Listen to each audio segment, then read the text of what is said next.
Jimmy Carter. A century is right. It's amazing. And we've got this incredible script filled with so many details, way more than your typical biography. Yeah, it goes way beyond the surface, you know? Exactly. So we're going to try to connect those dots, see those unexpected threads running through his life, from peanut fields all the way to the global stage. It really is fascinating to see how all those pieces fit together, right? I mean, you have these rural roots, and then he rises to become president. It's not your average trajectory. Not at all. Yeah. So let's go way back to the beginning. Picture young Jimmy in rural Georgia, early 1900s. America's changing rapidly, but life in plains, well, it moves at a different pace. You can almost feel that tension, between these two worlds, the quiet life of plains rooted in tradition, and then these massive shifts happening across the country. It makes you wonder, how did those early experiences shape his perspective, especially as he stepped onto the world stage? That's a great question. And speaking of shaping his perspective, we have to talk about his parents. We see these contrasting influences. His mother, Lillian, known for her compassion. Yes, and it's not just general compassion, right? She was caring for a black child when segregation was the norm in the South. You're right, that takes a different kind of courage. Absolutely, it must have had a profound impact on young Jimmy, seeing that kind of empathy in action, especially during such a divisive time. Absolutely. And then you have his father, a hardworking man, instilled in Jimmy a very strong work ethic out in those peanut fields. Yeah, you can almost picture them out there, can't you? Work, sun up to sundown. It makes you wonder, how did he reconcile those two almost opposite values? Compassion on one hand, and this almost stoic sense of duty on the other. That is a fascinating paradox. It's not clear-cut, is it? Did he see them as conflicting or like two sides of the same coin? Yeah, that's a great question. And speaking of duty, we've got to talk about his time in the Navy. Here's this guy, excels academically, graduates from the Naval Academy, serves on submarines.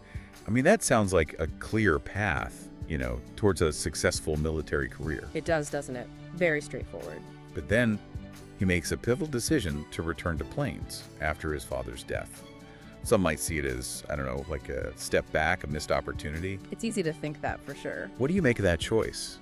And how do you see it playing into, his later trajectory? I think it's complex, and it reveals a lot about his character. There's this sense of duty to family, the pullback to his roots.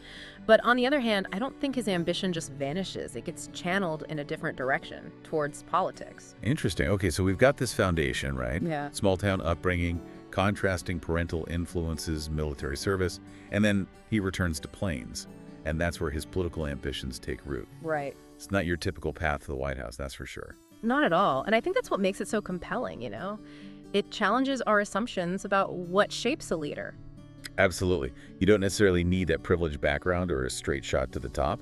There's this element of resilience, of adapting to circumstances that seems to have played a big role in Carter's journey. Oh, absolutely. And I think that resilience, you see it throughout his life, from those early days in planes all the way to his post-presidency work. Like, he's constantly being tested, facing challenges, and somehow finding a way to come out stronger. It's really incredible. And speaking of challenges, let's talk about his political rise. State senator to governor of Georgia. All the while, he builds this reputation for honesty and integrity. There's just this sense of authenticity that seems to really resonate with voters, It's not just about charisma, it's about genuine conviction. Right. It makes you wonder, though, how did that translate into electoral success? Especially in the world of politics where image is everything. Yeah, how does that work? Maybe it was just being the right man at the right time. America was disillusioned after Watergate. People were looking for someone they could trust. That's a good point. Yeah. It's definitely possible. But I also think, there's something to be said for a clear vision, right? Carter campaigned on hope and change, and people, I think they were hungry for that. And then the presidency.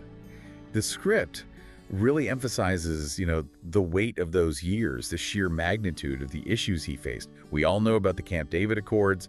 It was an incredible feat of diplomacy. Absolutely. I think we often forget about the context, though.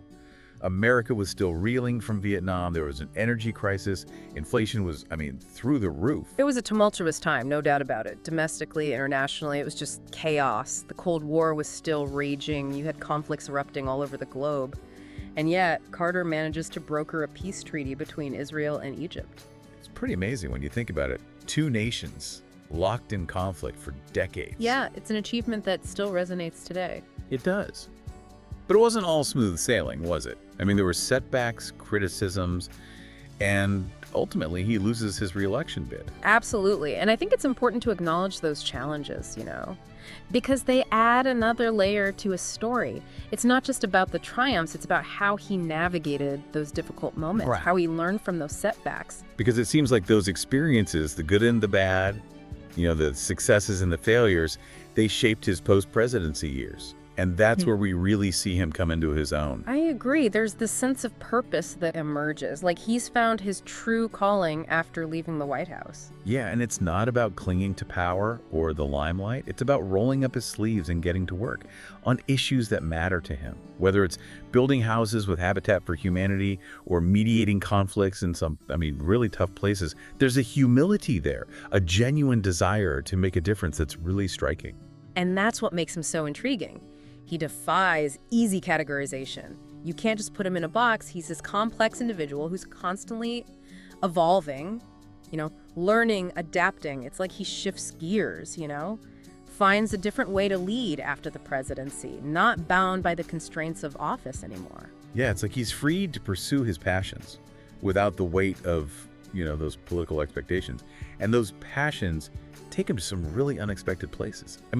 Who would have thought a former president would be a leading advocate for, wait for it, eradicating guinea worm disease? Right. Not exactly a glamorous cause, is it? Not really. But for Carter, it was about tackling a problem that was causing immense suffering, even if it wasn't making headlines. Exactly. It wasn't just about, awareness. He was out there in the field, working alongside these communities, educating people about how to prevent it. He wasn't afraid to get his hands dirty. No, not at all. Putting those Navy engineering skills to good use. Figuring out how to build simple filters to stop the parasite from spreading. It's that pragmatism mixed with compassion that really stands out. And the results are amazing. They've made incredible progress in reducing the number of cases. It's proof that when you have a clear goal and the determination to see it through, you can achieve incredible things. Yeah, you can. And that same approach, you see it in his work on election monitoring, traveling to some really volatile regions, observing elections, making sure they're fair and transparent. That takes courage. Oh yeah, a lot of it. He's been criticized, though, right, for meeting with some, let's just say, controversial figures, engaging with regimes that, well, a lot of people would consider unsavory. How do you reconcile that with his commitment to human rights? It's a tough one. It's a delicate balance, right? Yeah. He's always maintained that dialogue, even with people we disagree with, is essential. It's the only way to make progress. He believes in persuasion and finding common ground, even in those difficult situations. I guess it goes back to his belief in the inherent goodness of people, his faith in their capacity for change. And it's not just about international issues, right? He's been vocal about peace and justice here at home, too, speaking out against poverty, inequality, racial injustice. He's never shied away from controversy, even when it meant criticizing his own party or challenging the status quo. He's willing to stand up for what he believes in, even if it makes him unpopular. That's what makes him so interesting. He's not afraid to go against the grain, speak truth to power. It's like he's constantly pushing us to be better, to do better. And he doesn't just talk about it, he lives it. Think about Habitat for Humanity. He could have easily just, rested on his laurels after the presidency. But he's out there building houses, hammering nails, sweating alongside volunteers. It's that humility, that willingness to serve others that sets him apart. It's not about ego or accolades. It's about making a real difference in people's lives. And it's not just the big things, It's the small, everyday acts of kindness. He teaches Sunday school, writes books, and he even finds time to make furniture in his workshop. There's this sense that he's always striving to live a meaningful life, to make the most of every moment. Which brings us to his longevity. He's outlived every other U.S. president. Yeah. What do you think is the secret? Is it just good genes, or is there something more to it? Well, it's probably a bit of both, right? But I do think his lifestyle has played a big part. He's always been physically active, eats a healthy diet, and he has this incredible support system in Rosslyn. They've been married for, over 75 years? Yeah, something like that. Wow. That kind of enduring love, that shared journey, it's got to be powerful. Oh, absolutely. And then there's his faith. He's spoken about how his belief in God has sustained him, given him purpose. Right. It's clearly a cornerstone of his life. And then, of course, that resilience we talked about earlier. He's faced a lot, including cancer in his 90s. Mm. And every time, he seems to bounce back stronger. It's remarkable, really. It's like he refuses to let adversity define him. He embraces it, learns from it, and just keeps moving forward. I think that's the ultimate takeaway from his story, right? It's not about avoiding hardship or striving for perfection. It's about embracing the journey with all its ups and downs and finding meaning and purpose along the way. And that's a lesson we can all apply no matter what our circumstances are. It makes you think about, what does it really mean to live a good life? Is it about reaching a certain level of success, or is there something more, something deeper?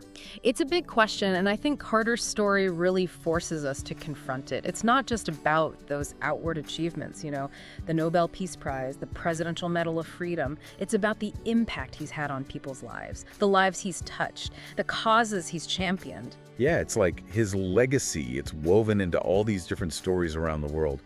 Think about the families that have a safe place to live because of Habitat for Humanity. The communities that are free from that fear of guinea worm disease. Yeah. Nations that are at least a little bit closer to peace because of his diplomacy.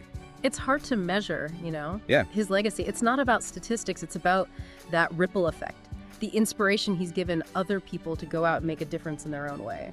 Which brings us back to that question you asked earlier. What single quality or choice do you think has been most responsible for his long and impactful life, 100 years? It's a tough one. There are so many factors to consider. His resilience, his faith, that commitment to service. But if I had to pick just one, I think it would be his belief in empathy. Empathy. How so? Well, think about it. Whether he's working with, world leaders or building houses with volunteers, there's this genuine attempt to understand other perspectives, to really see the world through someone else's eyes. That's true. It's not about imposing his will, his agenda. He's listening, learning, finding ways to connect on a human level. And I think that's what allows him to bridge those divides, to build trust, and ultimately to make progress where others haven't been able to. It's about tapping into our shared humanity, even when there's conflict, even when we disagree. It's a powerful reminder that empathy, it's not just some nice-to-have quality. It's a skill. It's something we can develop, a muscle we can strengthen. And it's crucial, for creating a more just and compassionate world. I completely agree. And as we wrap up this deep dive into Jimmy Carter's life, I think that's the message I'd want to leave with our listeners, the power of empathy to transform not only our own lives, but also the world around us. Well said. It's been an incredible journey, exploring the life of a man who's seen a century of change and made such an impact on the world. Thanks for joining us for this deep dive into the remarkable life and legacy of Jimmy Carter.